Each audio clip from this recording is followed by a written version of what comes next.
Hello students, welcome back to my YouTube channel As Per Science. My name is Shubham and today we are studying about the types of chemical reactions. So let us start. Okay. In the last lecture we have studied about the balancing of chemical reaction. अगर आपने वो video नहीं देखा है तो पहले वो video देख लेना, देन इस पर स्विच करना. सो केमिकल रिएक्शंस के बहुत सारे टाइप्स है. ठीक है, हम एक एक स्टडी करेंगे. सो सबसे पहला है कॉम्बिनेशन रिएक्शन. ठीक है, देखो ये नाम से ही सब कुछ समझ में आ रहा है, दैट इज कॉम्बिनेशन रिएक्शन. इसमें क्या होगा, कुछ तो कंबाइन होगा. ठीक है, एंड ऑब्वियसली रिएक्शन में दो चीज़ें होती है. लेफ्ट साइड में होता है रिएक्टेंट्स, राइट साइड में होता है प्रोडक्ट. सो कॉम्बिनेशन रिएक्शन में reactants will react together to form a single product. Again combination reaction में क्या होगा, दो रिएक्टेंट्स साथ में आ जाएंगे, कंबाइन हो जाएंगे एंड एक प्रोडक्ट बनेगा. इसको हम क्या कहेंगे, कॉम्बिनेशन रिएक्शन. ठीक है, सो डेफिनेशन देखो क्या है, when two or more reactants combine in a reaction to form a single product is called a combination reaction. बहुत सिंपल सा डेफिनेशन है, इसका मीनिंग भी बहुत सिंपल सा है. जब दो या फिर दो से ज़्यादा रिएक्टेंट्स कंबाइन हो जाएंगे यानी कि साथ में आएंगे to form a single product. ठीक है, इसको हम क्या कहेंगे, कॉम्बिनेशन रिएक्शन. अगर हम इसका एक जनरल फॉर्मूला लिखते हैं तो देखो कैसे होगा, ये एक रिएक्टेंट है प्लस ये एक दूसरा रिएक्टेंट है, राइट. दोनों साथ में आ जाएंगे, क्या बनेगा, सिंगल प्रोडक्ट बनेगा. ठीक है, ये एक रिएक्टेंट है, ये दूसरा रिएक्टेंट है, दोनों साथ में आएंगे, एक सिंगल प्रोडक्ट बनेगा. This is called as combination reaction. ठीक है, नाउ एग्जाम में अगर आपको डेफिनेशन आता है तो आपको ये डेफिनेशन लिखना है एंड साथ में एक एग्जाम्पल लिखना है. ठीक है, एग्जाम्पल में ये मत लिखना this is not example, this is just a general reaction. ठीक है, ये एग्जाम में बिल्कुल मत लिखना, आपको बिल्कुल भी मार्क्स नहीं मिलेगा. ठीक है, सो आपको एग्जाम में रिएक्शन लिखना है, केमिकल रिएक्शन, जो कि आप कोई भी जो भी आपको आता है वो आप लिख सकते हो. जैसे कि मैं यहाँ पे लिख रहा हूँ अमोनिया, दैट इज NH4. ये क्या है आपका, ammonia with HCl, that is hydrochloric acid, react to form NH4Cl, ammonium chloride. ठीक है, देखो यहाँ पे ये पहला प्रोडक्ट, ये दूसरा ये पहला रिएक्टेंट, ये दूसरा रिएक्टेंट, दोनों साथ में आके दोनों कंबाइन हो गए एंड क्या बना, एक प्रोडक्ट बना. इसको हम क्या कहेंगे, कॉम्बिनेशन रिएक्शन कहेंगे. ठीक है, सो बहुत इजी सा था कॉम्बिनेशन रिएक्शन. अभी इसी का opposite reaction, that is decomposition reaction. ठीक है, कॉम्बिनेशन में क्या हो रहा था, दो रिएक्टेंट साथ में आके एक प्रोडक्ट बन रहा था. डिकम्पोजिशन में उसका उल्टा होगा, एक रिएक्टेंट होगा एंड दो प्रोडक्ट बनेंगे. समझ में आ रहा है आपको, डिकम्पोजिशन टोटली कॉम्बिनेशन का अपोजिट होगा. जैसे कॉम्बिनेशन में दो रिएक्टेंट्स मिलके एक प्रोडक्ट बन रहा था, वैसे ही डिकम्पोजिशन में एक प्रोडक्ट है आपका, सॉरी एक रिएक्टेंट है आपका, जो कि टूट के दो प्रोडक्ट बनने वाले हैं. एक रिएक्टेंट से दो प्रोडक्ट बनने वाले, याद रखना. ठीक है, so definition again very simple है, the reaction in which only one reactant, देखो this is important, only one reactant giving rise to two or more products. ठीक है, एक रिएक्टेंट आपको दो से ज़्यादा प्रोडक्ट्स देगा, जिसको हम क्या कहेंगे, डिकम्पोजिशन रिएक्शन कहेंगे. जनरल रिएक्शन देखते हैं. देखो आपका ये एक रिएक्टेंट है AB नाम का, ये डिकम्पोज हुआ एंड दो प्रोडक्ट बना A प्लस B. ठीक है, ये आपका क्या है, रिएक्टेंट है. ठीक है, एंड ये क्या है, आपके प्रोडक्ट्स है. एरो के लेफ्ट साइड में रिएक्टेंट होता है, एरो के राइट साइड में प्रोडक्ट होता है. होप आपको ये पता है. ठीक है, सो डिकम्पोजिशन रिएक्शन में क्या होता है, एक reactant will decompose to give two or more products. ठीक है, सो ये उसका डेफिनेशन है, ये उसका एक जनरल रिएक्शन है. अब एक उसका आपको केमिकल रिएक्शन भी लिखना होगा. सो आप कोई भी एक केमिकल रिएक्शन जो आपको आता है वो लिख सकते हो. एग्जाम में खुद साइंटिस्ट बन के नए केमिकल रिएक्शन मत डिस्कवर करो, जो आपके टेक्स्ट बुक में है वही लिखो. ठीक है, मैंने देखा है बच्चे लोग साइंटिस्ट बन जाते हैं, कुछ भी रिएक्शन लिखते हैं, ऐसा मत करो. ठीक है, पेपर चेक करते करते लग हमें प्रेशर था, बोले ये रिएक्शन तो हमने कभी पहले देखा ही नहीं, ये कौन सा नया रिएक्शन बना दिया बच्चों ने. ठीक है, सो मैं आपको इसका भी एक एग्जांपल देता हूँ.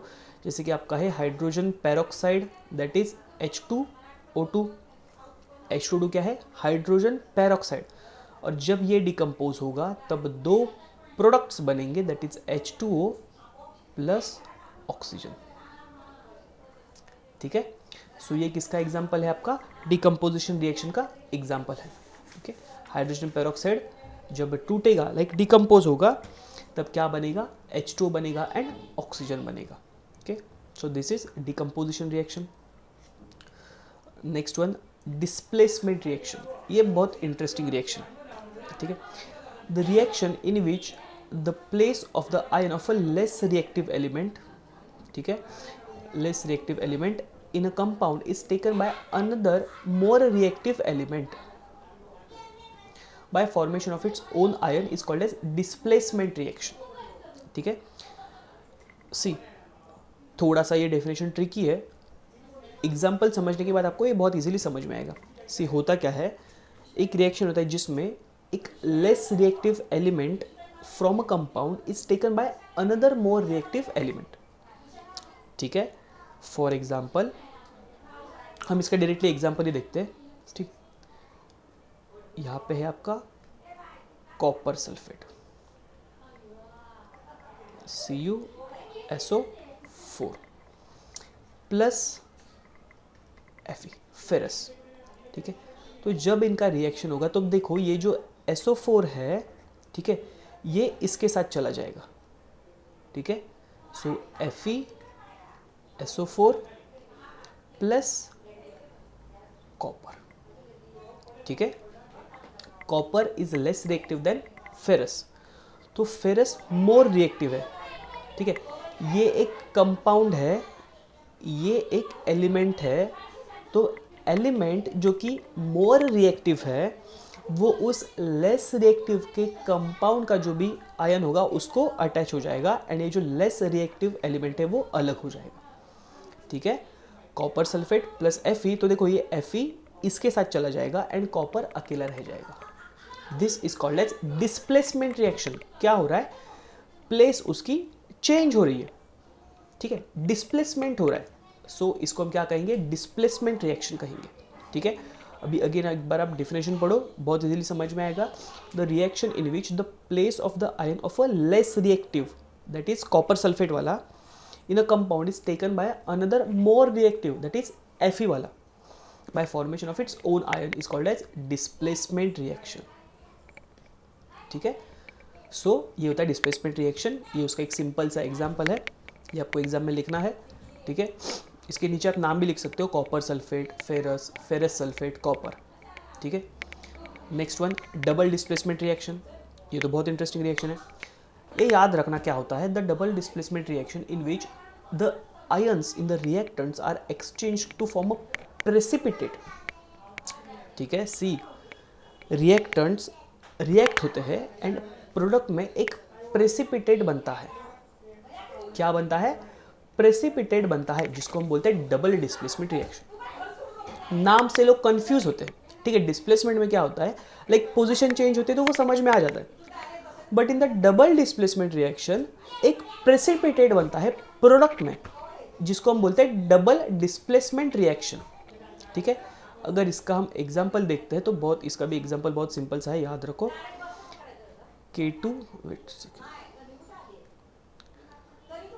K2CrO7 प्लस BaSO4, ठीक है, potassium chromate plus barium sulphate will gives rise to BaCrO7 plus K2SO4।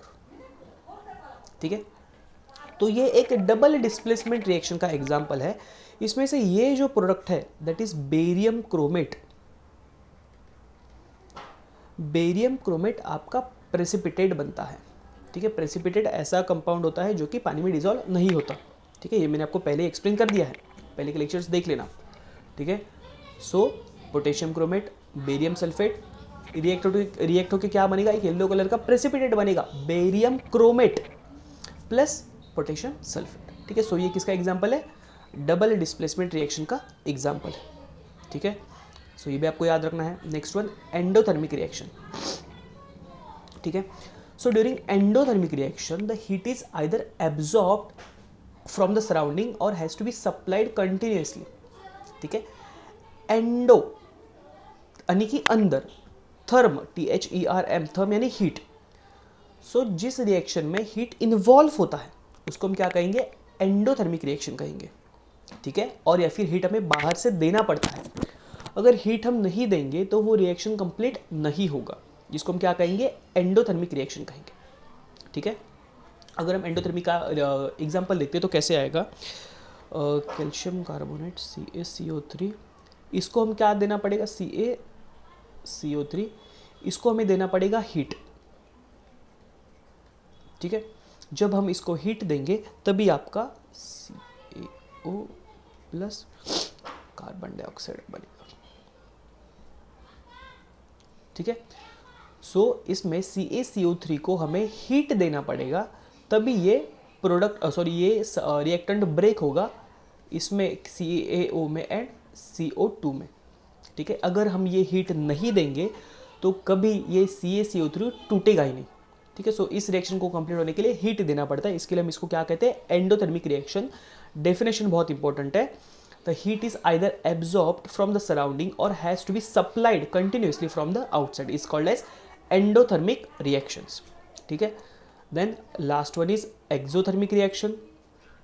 इसमें क्या होता है, the heat is given away when the reactants are transformed into products. So इसमें होता क्या, देखो see, exothermic में पहले रिएक्टेंट्स का प्रोडक्ट्स बनेगा, साथ में हीट बनेगा. समझ में आ रहा है आपको, रिएक्टेंट्स का प्रोडक्ट बनेगा एंड प्रोडक्ट के साथ हीट बनेगा. एंडोथर्मिक में हमें रिएक्टेंट्स के साथ हीट देना पड़ रहा था तभी वो प्रोडक्ट में कन्वर्ट हो रहा था. एक्सोथर्मिक में पहले प्रोडक्ट में कन्वर्ट होगा, देन एक उसमें साथ में हीट बाहर निकल जाएगा. This is called as exothermic reactions. ठीक है, so exothermic reaction, heat is given away from the away when the reactants are transform into products. Again definition बहुत इंपॉर्टेंट है. एंड अगर हम इसका एग्जांपल देखते हैं तो calcium oxide plus H2O will gives rise to calcium hydroxide plus heat. ठीक है, एंडोथर्मिक में देखो आपके रिएक्टेंट के साथ हीट था. एंडोथर्मिक में देखो आपके रिएक्टेंट्स के साथ हीट था. ठीक है, तब जाके प्रोडक्ट में कन्वर्ट हुआ. बट एक्सोथर्मिक में आपको रिएक्टेंट तो रिएक्शन हो जाएगा, प्रोडक्ट के साथ हीट बनेगा. ये डिफरेंस है एक्सोथर्मिक में. एक्सो, एक्स यानी बाहर. ठीक है, एक्सो यानी बाहर छोड़ना. ओके, एक्स छोड़ के चली जाती है, सो एक्स यानी बाहर छोड़ना. तो जो हीट होती है वो प्रोडक्ट के साथ रिलीज होती है. So this is called as exothermic reactions. Alright, so ये कुछ 6 टाइप्स ऑफ रिएक्शन थे जो कि हमने स्टडी किए. आई होप आपको आज के सारे लेक्चर समझ में आया होगा. अगर आपको कोई डाउट एंड डिफिकल्टी होता है तो आप मुझे कमेंट सेक्शन में पूछ सकते हैं. तब तक मिलते हैं नेक्स्ट लेक्चर में. Goodbye, take care.